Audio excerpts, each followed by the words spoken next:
টবের গাছকে ঝোপালো করতে চান, শাখা পোশাকা যুক্ত করে বেশ দৃষ্টি নন্দনীয় করতে চান, তাহলে আজকের ভিডিওটি আপনার জন্য। আজকের ভিডিওটি দেখলে ছাদ বাগানের ছোট গাছ থেকে আপনি গাছগুলোকে যেমন স্বাস্থ্যবান করতে পারবেন, ঠিক তেমনি শাখা পোশাকা যুক্ত এক কথা গোল গাল করে তুলতে পারবেন। Hello friends, welcome to my channel. দেশ এবং দেশের বাইরে থেকে যারা আজকে আমার ভিডিওটি কন্টিনিউ করেছেন, প্রত্যেককেই gardener tips with Kamal YouTube চ্যানেলে স্বাগতম। ছাদ বাগানে আমাদের সংগ্রহে যে কোনো প্রজাতির গাছ থাকুক না কেন, প্রত্যেকটি প্রজাতির গাছগুলোকে কিন্তু আমরা বিভিন্নভাবে বড় করে তুলতে চাই, ঝোপালো করে তুলতে চাই এবং গাছগুলোকে স্বাস্থ্যবান করে তুলতে চাই। এক কথায় হৃষ্টপুষ্টযুক্ত ছাদ বাগান আমরা দেখতে চাই। আর সেই ছাদ বাগান করার জন্য আমাদের কিছু পরিচর্যা করার দরকার আছে, কারণ এমনি এমনি কোনো কিছু হয় না। তো আসুন আজকের ভিডিও থেকে দেখাবো কিভাবে ছাদ বাগানের ছোট গাছগুলো থেকে ঝোপালো গাছগুলো শাখা পোশাকা যুক্ত করবেন। আসুন তাই নিয়ে থাকছে আজকের ভিডিওটি, না স্কিপ করে কন্টিনিউ করুন।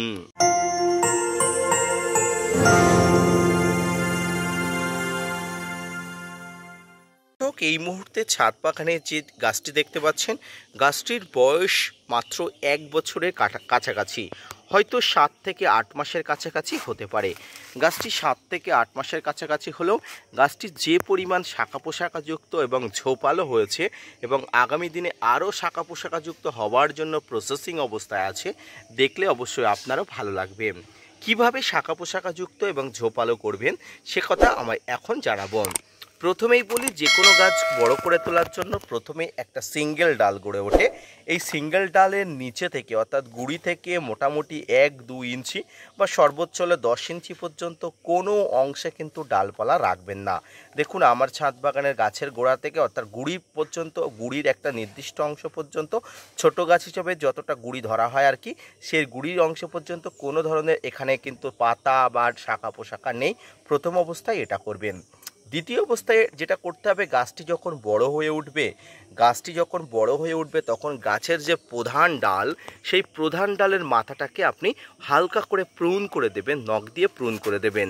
উদাহরণ হিসাবে আমি আপনাদের দেখাই, দেখুন এখানে একটা ডাল ছিল, এই ডালটি আমি নখ দিয়ে প্রুন করে দেওয়ার পরে এখান দিয়ে কিন্তু 2টো ডাল বেরিয়েছে। দেখুন আমি যদি আপনাদের একটু দেখাতে পারি, এখান দিয়ে 2টো ডাল বেরিয়েছে, অর্থাৎ মাঝখানের অংশটা আমি পূরণ করে দেওয়ার পরে পরবর্তীতে 2টো ডাল বেরিয়েছে। এভাবে কিন্তু গাছের ডালপালা বাড়ানো যায়।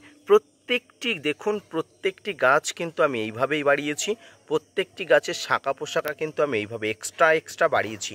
তো আপনারা প্রত্যেকে কিন্তু এইভাবে এক্সট্রা বাড়াবেন। যত আপনি গাছের ডালকে কাটবেন, যত আপনি সফট প্রুনিং বলা হয় এগুলোকে, এই সফট প্রুনিং করবেন, আপনার ছাদ বাগানের গাছ কিন্তু এইভাবে কিন্তু বেড়ে উঠবে সুস্থ সবল স্বাভাবিকভাবে এবং গাছটি কিন্তু বেশ বুশি হয়ে উঠবে। দেখুন এই মুহূর্তে গাছটির বয়স আপনারা বলেছি প্রথমে প্রায় 1 বছরের কাছাকাছি, আর 1 বছরের কাছাকাছি হবার সত্ত্বেও গাছটি কিন্তু ঝোপালো। দেখুন এই ঝোপালো অবস্থায় গাছটি কিন্তু অত্যন্ত ভালো লাগে। আর এই গাছটি হলো সাদা জামের গাছ। এই সাদা জামের গাছটি কিন্তু বীজ থেকে তৈরি করা হলেও গাছটি কিন্তু অত্যন্ত আকর্ষণীয় হয়ে উঠছে এবং ছাদ বাগানে এক কোণে এর স্থান আমি দিয়েছি। ধীরে ধীরে গাছটি বড় হয়ে উঠবে এবং যখন ইচ্ছা গাছটিতে ফল দেবে। এর কোনো রকম কোনো জোড়াজোড়ি জবরদস্তি নেই, কারণ এটি বীজ থেকে তৈরি। ছাদ বাগান হিসাবে আমাদের জানা উচিত বীজের তৈরি গাছগুলো থেকে মোটামুটি একটা দেরি করে ফল আসে। তবুও ছাদ বাগান হিসাবে একটা চারা গাছকে আমি কিন্তু ফেলে দেওয়ার মতো মানসিকতা দেখাতে পারিনি, কারণ একজন ছাদ বাগান হিসাবে প্রত্যেকটি গাছ তার সন্তান সমতুল্য, আর এই সন্তান সম গাছগুলোকে কিন্তু কখনো ফেলে দেওয়া যায় না। এই মুহূর্তে আপনারা আরও একটি অর্থাৎ দ্বিতীয় যে চারা গাছটি দেখতে পাচ্ছেন, এই চারা গাছটিও কিন্তু সাদা জামের একটি গাছ। গাছটির গ্রোথ এবং গাছটির শাখা পোশাকা দেখুন অত্যন্ত লোভনীয় অবস্থায় আছে। এই গ্রোথ এবং শাখা পোশাকা অবস্থায় গাছটি যতটা সুন্দর দেখাচ্ছে, এই শাখা পোশাকাযুক্ত এবং গ্রোথ অবস্থায় আপনি গাছটাকে আরও সুন্দর করতে চাইলে আপনাকে নিয়ম করে খাবার যেমন দিতে হবে, ঠিক তেমনি গাছের স্বাস্থ্যের দিকে নজর রাখতে হবে। কি খাবার এখানে দিতে হয়, স্বাভাবিকভাবে যে কোনো গাছ বড় হয়ে ওঠার জন্য আপনাকে দিতে হবে প্রয়োজনীয় খাবার, যে খাবারে সমস্ত ধরনের পুষ্টি গুণ সম্পন্ন থাকবে। এক কথায় গাছের বেঁচে থাকার জন্য 16টি ম্যাক্রো এবং মাইক্রোনিউট্রিয়েন্ট উপযোগী যে খাবারগুলো ছাদ বাগানে গাছের জন্য অত্যন্ত আকর্ষণীয়, সেই খাবারগুলো কিন্তু দিতে হবে। কি সেই খাবার? সেই খাবারের মধ্যে থাকবে নিমখোল, শিংকুচি, হাড় গুঁড়ো, ভার্মিকম্পোস্ট, সর্ষের খোল, বাদাম খোল, SOP, fungicide, magnesium sulphate, humic acid সব একত্রে মিশ্রিত করে ছাদ বাগানে গাছের জন্য যে খাবারটি প্রস্তুত করে রাখা হয় দেওয়ার জন্য, সেই খাবারটি হলো ছাদ বাগানের জন্য সেরা খাবার, পুষ্টিকর, স্বাস্থ্যবান হয়ে ওঠার জন্য একটি উৎকৃষ্ট ধরনের খাবার।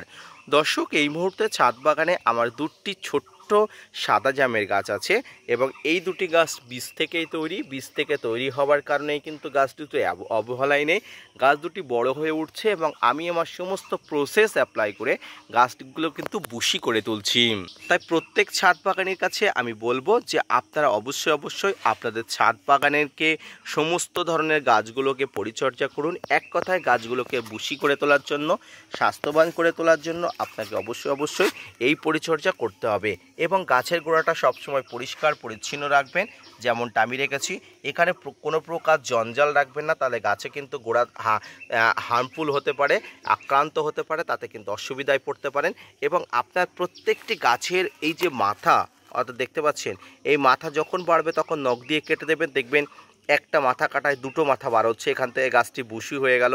আবার পরবর্তীতে এটা যখন বাড়বে, অর্থাৎ দেখুন এখানে যখন বাড়বে তখন এখানে নখ দিয়ে কেটে দেবো, এখান থেকে আরও দুটো ডালপালা বাড়বে।